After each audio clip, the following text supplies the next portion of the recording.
Sobrevivió a la guerra, pero nunca imaginó que la verdadera batalla comenzaría dentro de su propio hogar. Y cuando la niña se levantó en el tribunal y susurró, «Con mi papá no tengo miedo», toda la sala quedó en silencio. Desde ese instante, la verdad ya no pudo ocultarse. El regreso de Jack Turner a su pueblo no tuvo música, ni banderas, ni discursos. Solo el sonido de sus botas gastadas sobre el pavimento agrietado y el aire frío de una tarde de otoño que olía a hojas secas y leña lejana. Había pasado años en lugares donde la muerte era una vecina constante, pero volver a casa le resultaba más extraño que cualquier patrulla en tierra hostil. La casa estaba igual y distinta al mismo tiempo, las mismas paredes de madera, pero con un silencio nuevo, más pesado que las ausencias. Ellen, la mujer que había cuidado de su hija durante su ausencia, lo recibió con una sonrisa breve, educada, cargada de distancia. Emily, en cambio, salió corriendo con una mochila en la espalda, no para abrazarlo, sino para apartarse hacia la acera, como si la presencia del padre fuese una sombra demasiado grande para atravesar. Jack no insistió. Había aprendido en la guerra que las prisas rompen lo frágil. Se limitó a observarla, a seguir sus movimientos tímidos, a reconocer en su postura las huellas de una disciplina que no era suya. Emily apenas levantaba la mirada. Sus pasos eran medidos, como si temiera tropezar con algo invisible. En la primera cena juntos, el silencio pesó más que los cubiertos. Ellen hablaba de la escuela, de las actividades en la iglesia, de las pequeñas rutinas que llenaban sus días. Jack respondía con monosílabos. Emily, entretanto, picoteaba el plato sin apetito. La niña no pedía permiso, no interrumpía, no reía. Era como si hubiera aprendido a hacerse invisible. Esa noche, mientras se despojaba del uniforme que ya no necesitaba, Jack escuchó un sonido apagado desde el pasillo. Era el roce de un lápiz sobre papel. Se asomó. Emily estaba sentada en el suelo, dibujando bajo la luz tenue de la lámpara. No eran flores ni casas, sino figuras pequeñas, rígidas, alineadas en fila. Al notar su presencia, la niña escondió el cuaderno con rapidez. Jack no preguntó. Solo cerró la puerta despacio. Pero esa imagen se le quedó grabada. La de un ejército diminuto dibujado por la mano de una niña que jamás había estado en una guerra, pero que parecía vivir en una trinchera silenciosa. Al día siguiente, acompañó a Emily hasta la verja de la escuela. Notó cómo ella se tensaba al acercarse al edificio anexo, una iglesia de ladrillo donde, según Ellen, recibían clases de ética por las tardes.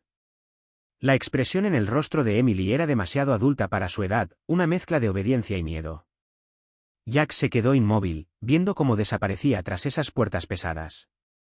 Durante la espera, observó a otros niños salir del mismo lugar horas después. Ninguno corría, ninguno hablaba. Caminaban como sombras pequeñas, con los hombros caídos y la mirada perdida. Algo en ese silencio lo inquietó más que cualquier recuerdo del frente. Esa noche intentó preguntar. Emily, con voz muy baja, respondió que todo era normal. Jack reconoció ese tono, el mismo que había oído en soldados recién regresados de patrullas sangrientas.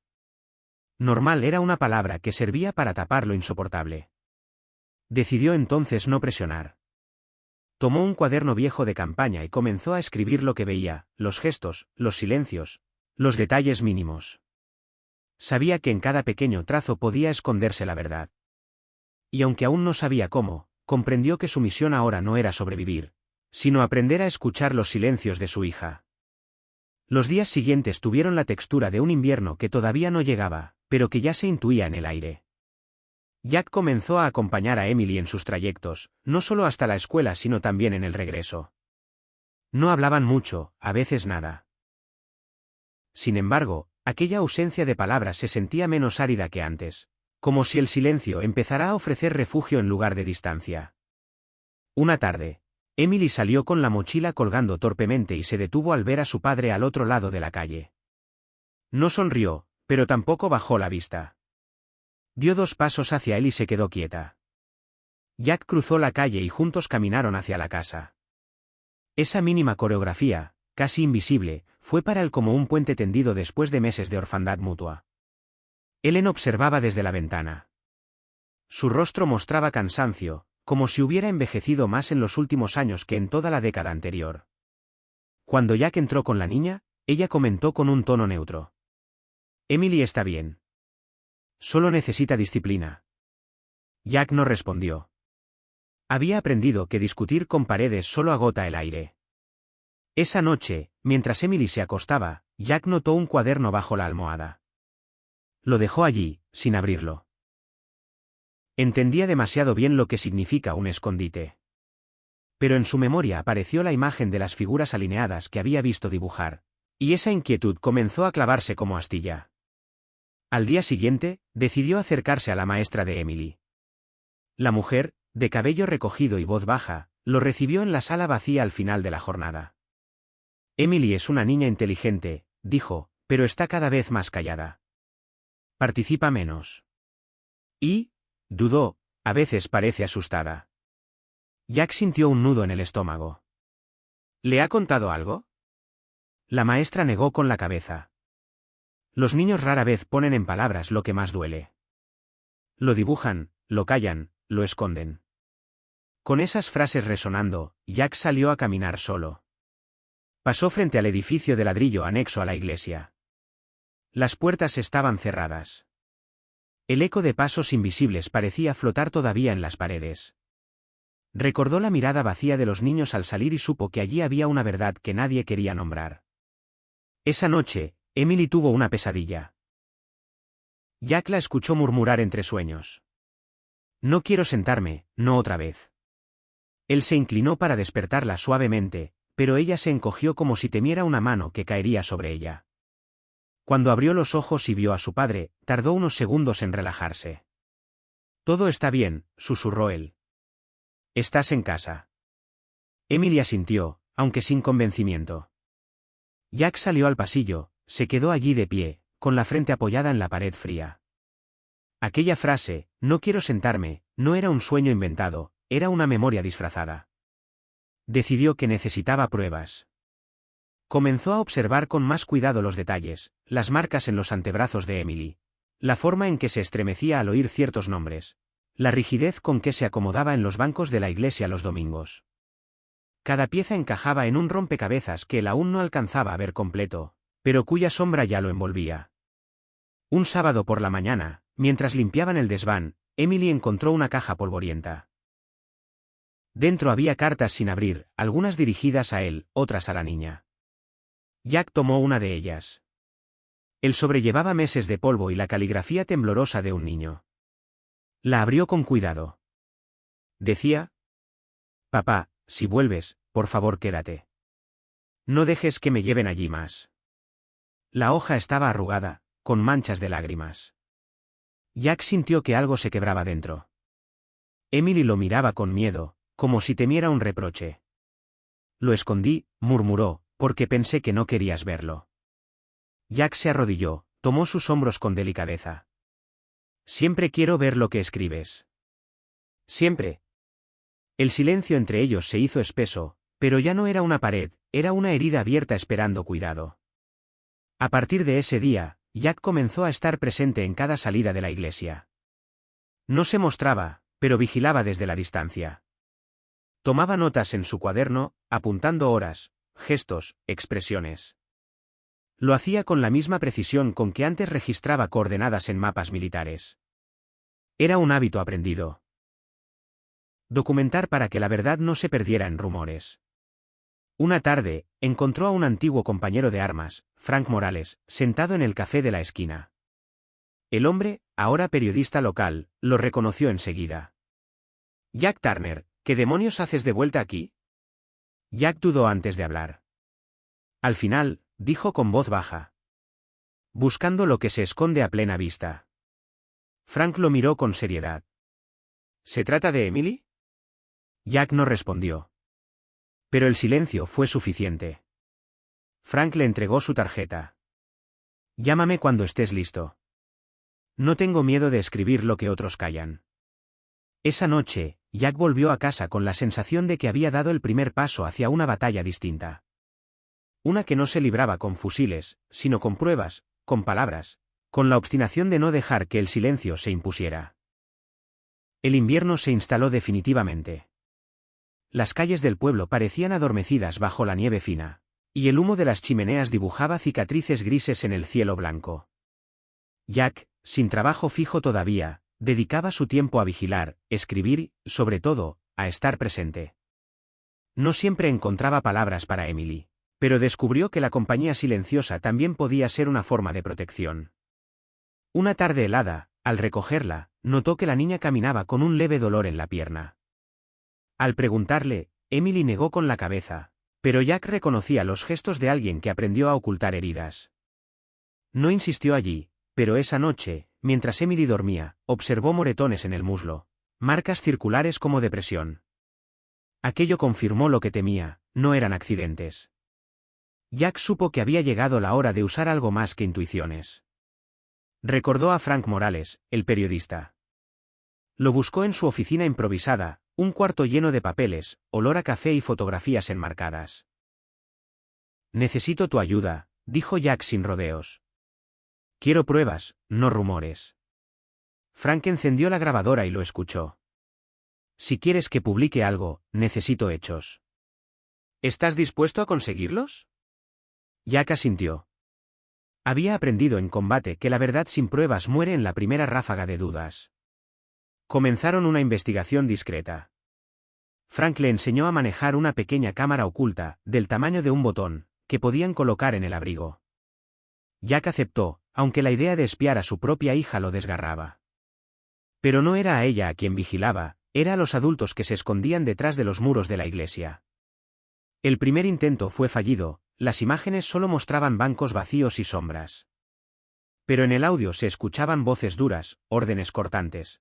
Un tono que no pertenecía a la enseñanza sino a la dominación. Jack lo escuchó con el corazón helado. En paralelo, habló con Mrs. Carter, una vecina viuda que a veces cuidaba de Emily cuando Ellen se ausentaba. Ella le confesó en voz baja. «He visto a tu niña salir con los ojos rojos, como si hubiera llorado todo el día. No quise meterme, pero algo no está bien».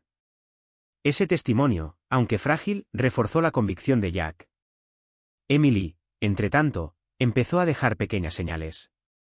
Una noche, en la mesa, deslizó sin querer un dibujo que no alcanzó a esconder, una figura femenina con una sonrisa torcida y al lado, niños sentados con las manos rígidas. Jack lo tomó sin decir nada, lo guardó en su cuaderno. Ellen notó el cambio en la dinámica. Su tono se volvió más áspero. «Estás confundiendo a la niña», le reprochó. «Ella necesita orden, no tus sospechas de soldado». Jack la miró fijamente, sin levantar la voz. «Ella necesita sentirse segura». «Eso es todo». Ellen apartó la vista. Sus dedos tamborileaban contra la mesa, como si llevaran un secreto demasiado grande. Las tensiones crecían. Jack comenzó a dormir ligero, atento a cada ruido. A veces escuchaba pasos en la escalera y encontraba a Emily despierta, con una linterna bajo las mantas, escribiendo en su cuaderno. No le quitaba la linterna, simplemente se sentaba al borde de la cama hasta que la niña conciliaba el sueño. Una noche de enero, Emily se atrevió a susurrar. «Papá, tengo miedo de ella». Jack contuvo el aliento. «¿Ella?» No dijo nombre, pero no hacía falta. El hielo en la voz de su hija bastaba. «¿Por qué?», preguntó con suavidad. Emily no respondió. Cerró los ojos, apretando la linterna como un amuleto. Jack sabía que no debía forzar. Anotó la frase en su cuaderno: «Tengo miedo de ella». Era la primera grieta clara en el muro del silencio. Días después, Frank le mostró fotografías obtenidas de un voluntario que había trabajado en la iglesia. En ellas aparecía Ellen, sonriente, junto a un reverendo de gesto severo, Dale Ross. Un hombre con influencia en la comunidad, conocido por su rigidez. «Si quieres enfrentarte a esto», dijo Frank, «tendrás que estar listo para que te señalen a ti como el loco, el resentido, el soldado dañado». Jack respiró hondo. «Prefiero eso a quedarme callado mientras ella se quiebra». Las piezas empezaban a encajar. La disciplina que Ellen defendía, los silencios de Emily, las marcas en la piel, los dibujos, la pesadilla, todo señalaba a un mismo lugar, la iglesia y quienes la dirigían. Una tarde gris, mientras la nieve se deshacía en charcos, Jack esperó afuera más tiempo de lo habitual. Vio salir a Dale Ross junto a Ellen. Conversaban en voz baja, pero el gesto de complicidad fue inconfundible. Tomó una foto con la cámara de Frank. Otro fragmento de la verdad. Esa noche, al volver, encontró a Emily despierta. Lo esperaba con el cuaderno en las manos. ¿Me crees, papá?, preguntó con un hilo de voz. Jack se sentó a su lado. Siempre. Ella le entregó el cuaderno. En la última página había escrito: ella sonríe cuando yo lloro. Jack cerró los ojos. Sabía que el camino sería largo, pero la decisión ya estaba tomada, no retrocedería. Lo había prometido en silencio la primera noche que volvió, y ahora tenía pruebas, un aliado y, sobre todo, la confianza frágil pero real de su hija. La primavera tardó en llegar, pero con ella también creció la tensión. Los rumores corrían en el pueblo, que Jack, el soldado vuelto con cicatrices invisibles, estaba viendo fantasmas. Algunos vecinos lo evitaban, otros lo miraban con compasión, como si ya lo dieran por un hombre roto. Ellen alimentaba esos comentarios con frases medidas: Jack todavía no se adapta, la guerra lo dejó nervioso. Jack lo soportaba, acostumbrado a las etiquetas. Lo que no podía tolerar era ver a Emily consumirse. La niña comenzó a hablar menos en casa, a encerrarse en sí misma con un silencio que no era propio de su edad. Sin embargo, de vez en cuando, dejaba señales. Un dibujo olvidado en la mesa, una frase escrita en un margen de cuaderno, miradas rápidas que pedían ayuda sin pronunciarlo. Frank, el periodista, decidió que era el momento de actuar con más contundencia. Necesitamos un testimonio directo, le dijo a Jack. Si no, todo esto seguirá siendo interpretaciones. Jack recordó la frase de su hija: ella sonríe cuando lloro. Ese era el testimonio más puro, pero demasiado frágil para exponerlo sin respaldo. Por eso colocaron una grabadora en el bolsillo de la mochila de Emily. No fue una decisión fácil. Jack la observó salir aquella mañana con el corazón encogido, como si la estuviera enviando a una misión peligrosa. Durante horas, esperó con ansiedad hasta que la niña volvió. La grabadora captó voces, órdenes duras, risas frías, y en un momento, un suspiro ahogado que reconoció como el de Emily. El sonido era breve, pero bastaba. Esa noche, Jack y Frank escucharon la cinta varias veces. Esto es suficiente para empezar, dijo Frank. Pero prepárate, cuando esto salga, no habrá marcha atrás. Jack sabía que tenía razón. La siguiente semana, Frank publicó un artículo en el periódico local, Sombras en la iglesia, testimonios de niños y padres en silencio. No mencionó a Emily por nombre, pero describió patrones de abuso emocional, control excesivo y castigos ocultos. El artículo sacudió al pueblo. Las reacciones fueron mixtas. Algunos padres se acercaron en secreto a Jack para agradecerle. Otros lo acusaron de querer destruir la reputación de una institución respetada.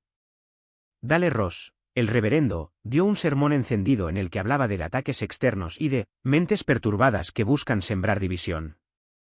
Ellen estaba en primera fila, asintiendo. Emily, mientras tanto, parecía debatirse entre miedo y alivio. Por primera vez, se atrevió a hablar un poco más en la mesa. ¿Me vas a dejar aquí otra vez?, preguntó con un hilo de voz. Jack la miró a los ojos. Nunca más, respondió. Aquella promesa fue un punto de quiebre. Emily comenzó a confiar lo suficiente como para contar fragmentos, habló de un cuarto pequeño en el sótano donde los hacían quedarse en silencio, de rezos interminables que terminaban en lágrimas, de la mano de Ellen empujándola hacia la obediencia. Jack escuchaba, sin interrumpir, anotando cada palabra en su cuaderno. Frank recopiló más testimonios. Una madre le confesó que su hijo tenía terrores nocturnos después de asistir a las clases de ética. Otra habló de castigos físicos disimulados como ejercicios de disciplina. Poco a poco, las piezas del rompecabezas se volvían visibles para quienes querían mirar. El caso llegó a oídos de una abogada local, Martha Kane, que había trabajado en defensa de menores. Se ofreció a ayudar sin cobrar nada. Pero entiende, le advirtió a Jack, los juicios no se ganan solo con buenas intenciones. Necesitamos pruebas sólidas y la valentía de exponerlas en público. Jack dudaba en exponer a Emily, pero Martha sugirió un camino: primero, solicitar custodia temporal. Eso obligaría al tribunal a escuchar. El día de la audiencia, el juzgado olía a madera vieja y a polvo. Ellen llegó acompañada de Dale Ross, quien se presentó como testigo moral. Jack sintió que las paredes mismas lo miraban con desconfianza. Emily estaba sentada junto a él, apretando su mano con fuerza. Cuando el juez pidió escuchar pruebas, Marta presentó la grabación. Las voces duras resonaron en la sala. Él empalideció, pero mantuvo la compostura. Ross, en cambio, intentó interrumpir, alegando manipulación. El juez lo silenció. Emily fue llamada a declarar. Su voz temblaba, pero dijo con claridad. Yo tenía miedo. Y ella, sonreía cuando yo lloraba. Hubo un silencio pesado en la sala. Jack sintió que cada palabra de su hija era un cuchillo y un bálsamo al mismo tiempo. El juez dictaminó custodia temporal a favor de Jack hasta que se investigara a fondo. Ellen salió de la sala sin mirarlo, con el rostro tenso como piedra. Esa noche, Emily durmió en la casa de Jack, por primera vez sin miedo visible. Encendió una lámpara pequeña en su cuarto y dijo: ¿Puedes dejar la puerta abierta? Jack lo hizo. Se quedó sentado en el pasillo, mirando la luz filtrarse por el marco. Era la primera señal de que el hogar podía recomponerse. El fallo de custodia temporal no fue el final, sino apenas el inicio de una guerra silenciosa. Ellen, junto a Dale Ross, comenzó a mover hilos en el pueblo. En las reuniones comunitarias dejaba caer frases envenenadas. Un soldado con la mente dañada no puede criar a una niña, lo que dice la prensa siempre exagera. Algunos asentían en silencio, otros bajaban la mirada, incapaces de elegir bando. Jack caminaba por las calles con la sensación de que cada ventana lo observaba. Cada saludo cortado llevaba un juicio escondido. Pero en medio de la hostilidad, hubo también gestos inesperados. Una anciana, al pasar, dejó un pequeño ramo de flores en el porche de su casa. Un padre joven, que jamás antes le había dirigido una palabra, se le acercó en la tienda y murmuró: «Gracias. Mi hijo duerme mejor desde que usted habló». Eran señales mínimas, casi furtivas, pero sostenían a Jack en los días más pesados. En casa, lo esencial era Emily. La niña, todavía frágil, tenía noches en que despertaba gritando. Jack se sentaba en el borde de la cama, encendía la lámpara tenue y le repetía, una y otra vez, que ya estaba a salvo. A veces, ella no contestaba, solo se aferraba a su brazo hasta volver a dormirse. Para Jack, esas horas valían más que cualquier victoria pública. Una tarde de abril, cuando los campos se habían cubierto de verde, Emily se detuvo en medio del camino rural. Llevaba una libreta en la mano, llena de dibujos torpes de casas y árboles. Lo miró con seriedad. «Papá, ¿puedo llevar tu apellido?» Jack tragó saliva, el pecho le dolía. «Siempre lo has llevado, cariño». Pero antes, no lo sentía. Ahora sí. Ese instante, breve como un soplo, significaba más que 1000 discursos. Emily empezaba a reconocerse hija de un hogar sin miedo. Mientras tanto, Marta Kane trabajaba en silencio. Reunía pruebas, preparaba testigos, repasaba leyes. Una tarde, llegó con un fajo de papeles. Evelyn Price está dispuesta a declarar. Tiene registros de hace más de 20 años. Denuncias que nunca salieron a la luz porque Ross las silenció. Jack se quedó en silencio, sosteniendo el peso de esas palabras. Era como descubrir que la sombra llevaba décadas tendida sobre el pueblo. La audiencia final fue convocada en junio. El juzgado olía a polvo y madera encerada. En los bancos, la comunidad se apretaba, unos curiosos, otros inquietos. Ellen entró erguida, vestida con un traje oscuro, la mirada fija al frente. Ross la acompañaba, murmurando oraciones como si aún pudiera dictar la verdad desde el púlpito. Cuando fue el turno de la defensa de Jack, Marta presentó las pruebas, grabaciones, testimonios de padres, y finalmente, los documentos de Evelyn Price. El juez hojeó las páginas amarillentas, levantó la vista y observó con dureza al reverendo. Ross intentó objetar, pero su voz sonó hueca. Entonces llamaron a Emily. La niña avanzó hasta el estrado con pasos cortos, las manos apretadas contra su vestido. Jack la siguió con la mirada, conteniendo el impulso de abrazarla. ¿Quieres decirnos algo? Preguntó el juez con suavidad. Emily respiró hondo. Yo solo. Quiero vivir en un lugar donde no tenga miedo. Con mi papá no tengo miedo. El silencio que siguió fue absoluto. Ellen se removió en su asiento, los labios apretados. Ross cerró los ojos como si la sala entera lo condenara. Y Jack, sentado, sintió que las palabras de su hija eran al mismo tiempo un cuchillo y un bálsamo. El juez dictó la custodia definitiva a favor de Jack Turner. La decisión cayó como un trueno. Unos padres aplaudieron tímidamente, otros se marcharon cabizbajos. Ellen salió sin mirar atrás, el rostro rígido como piedra. Días después, dejó el pueblo. Ross, despojado de su influencia, quedó reducido a un hombre que evitaban en las calles. La casa de Jack, sin embargo, se llenó de señales nuevas. No eran muebles caros ni paredes recién pintadas. Eran cosas pequeñas, un dibujo de Emily pegado en la nevera, la risa sonando en la sala, una puerta entreabierta por las noches para dejar pasar la luz. Cada detalle era un ladrillo en la reconstrucción del hogar. Frank, fiel a su estilo, escribió la última crónica. No usó titulares escandalosos. Solo puso, silencio roto, un padre, una hija y la voz que venció al miedo. El artículo circuló, y más allá de los juicios encontrados, dejó en claro que la verdad había sido escuchada. Un atardecer, semanas después, Jack y Emily se sentaron en el porche. El cielo estaba teñido de naranja y violeta. La niña dibujaba en su cuaderno. De pronto, le mostró la hoja, una casa con la puerta abierta, dos figuras en la entrada, y arriba, una luna serena. ¿Te gusta?, preguntó. Jack la miró largo rato. Me gusta porque ya no parece un deseo, parece lo que somos ahora. Emily sonrió y apoyó la cabeza en su hombro.